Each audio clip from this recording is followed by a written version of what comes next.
Following the recent appointments of nurse assistants to registered nurses, the government of St. Kitts and Nevis may consider some form of gratuity payment as a means of compensation for the delay of their appointments for almost a decade.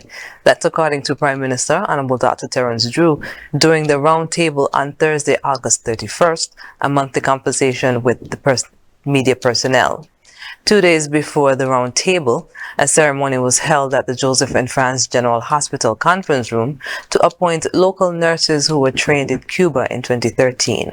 According to Prime Minister Drew, Cuban-born nurses who are now working in the Federation were hired immediately as registered nurses because of their Cuban medical training, but local nurses who received the same training were not hired.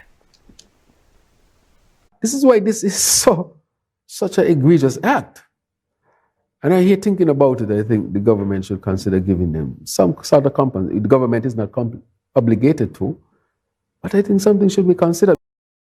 He said the nurses have lost out on more than $100,000 in income due to not being elevated to the appropriate position. Because, let me say this, the difference between the pay of a registered nurse and an assistant nurse, let's say, is around $1,000. 1,000 times 12, it could be more than that. It's $12,000.